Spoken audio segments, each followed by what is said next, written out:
Hi, I'm Desi J, and I love grief. Wait, no, sorry. Hi, I'm Desi J, and I'm here to help you remember what you are.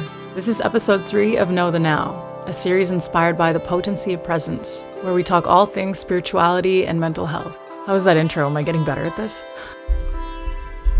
Today's topic is grief, and I actually have amazing news for you about grief. If you can hang tight, I'll explain over the course of this video why it could be the best experience of your life and how it's possible to love something so painful. So I think we're all pretty familiar with the 5 stages of grief: denial, anger, bargaining, depression, and acceptance.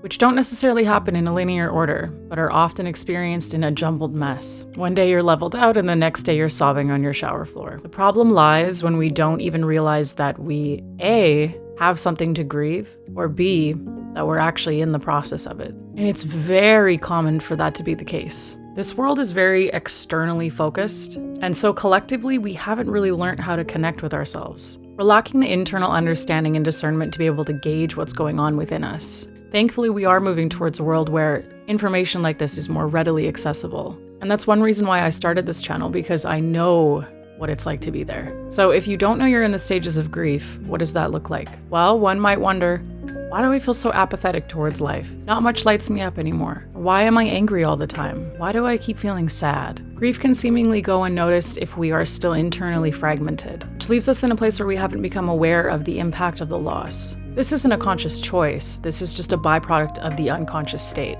So if grief hasn't yet touched the light of awareness within us, we can go a year, a decade, or a lifetime stuck in grief. It can be labeled as depression or a myriad of other mental health problems. Now, because grief manifests from the loss of anything, this too keeps people from recognizing it within themselves. It can be death, but it can be also the loss of anything. The loss of who you thought you were, the loss of how you thought things should/would be, especially pertaining to our childhood, the loss of anything we identify with for that matter. Our sense of self is unknowingly created by what we attach to. So when those things go, a piece of us dies, so to speak. But see, death is not an ending. Death is a point on a continuum that sits right before birth. The cycle is not necessarily meant to always be easy, because we have to shed layers, maybe layers that have encased us our whole life. But this is the great news I have for you about grief. If we can submit to this pain and welcome it in, we have entered the path to our liberation. If there was one single thing to focus on during the whole process, it's to submit to whatever arises within you. Here is the thing about grief. Through this submission, despite the darkness, we actually open up to the light of divinity for our freshly opened hearts to bask in. And there's actually a name for this. This submission is what we call true joy, but it can only be felt if we stop fighting. In fact, we haven't tasted true joy in its fullness unless we've let in equal parts pain. Whatever darkness we deny ourselves from feeling, we deny equal parts light. What we fail to realize is that grief is the doorway to our ascension. It's not something to get over, it's not something to put behind us, and it's not something to rush. In fact, the process can be one of the most profound and moving experiences of your entire life. It can forever change you. If you were dancing to your favorite song in a place you feel really comfortable, would you be waiting for the song to be over? Would you be waiting to finish your dance? Or would you be so involved in the flow of the process that the last thing you would ever think to do is to stop? See, you were never meant to remain where you were. Sometimes the things we experience can be so horrific and unfathomable. The point is not to force yourself to accept them. You don't need to do that. The point is to be exactly where you are and to just let that be okay. What if it was okay to feel exactly as you are now? How would you move in life if it was okay? If we're so used to fighting off our emotions, then the phases of grief can be incredibly disorienting, confusing, full of resistance, and perhaps even numb. So the impact the process of grieving has on you is entirely up to how much you surrender to it. Many times people will find meaning from completing this cycle, but a lot of the time it's not until they've reached acceptance that they've gained enough hindsight. And what I'm saying is that you don't need to wait for acceptance, to finally find your salvation and your meaning in it. That meaning is found right now by becoming present. There is no better moment to do that than right now. This moment is holding you, and if you get silent long enough, you will feel it. Grief is there to move you, so let it move you. But the way that it works is that in order to upgrade, we have to shed, and we have to leave space. And when I say space, I don't just mean being alone. I mean turning off the devices. I mean really sitting with yourself, reflecting, and being with the unseen parts of yourself. The least selfish thing you could do is allow yourself this process. By giving yourself this, you will impact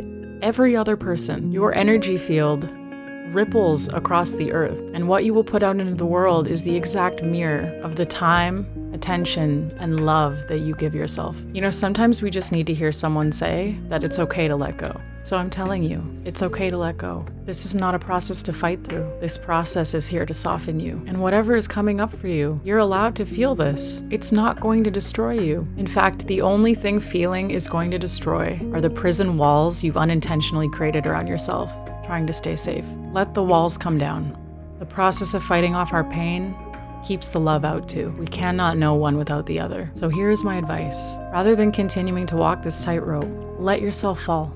The day that you surrender is the day that you will be caught. Will you know it at the time? No, maybe not. For me, I didn't right away. I just knew I had nothing left in me to continue on the same way. I was finally humbled enough by pain, isolation, and chaos that I said, okay, I give up. And it wasn't until that moment that I understood love. The love that I am, the love that you are, the love that permeates every single thing in existence.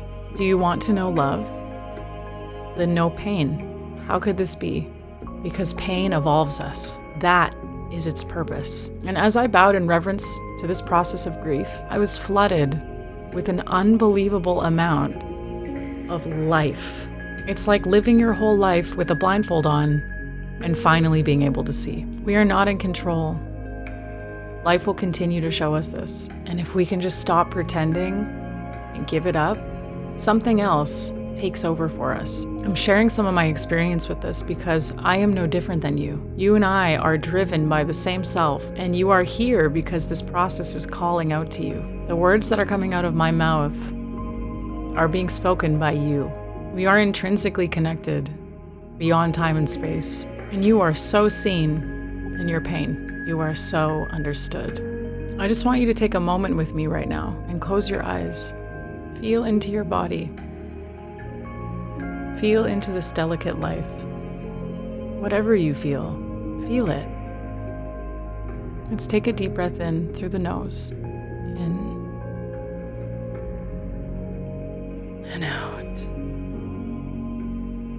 See, you are breathing, and you are being breathed. You can open your eyes. Thank you for being here with me. Thank you for existing. Thank you. Feel free to hit a like or a subscribe if you want to see more. Until next time, I hope you see the magic this week. And don't forget to look up. Everything is already fulfilled. I love you. Farewell.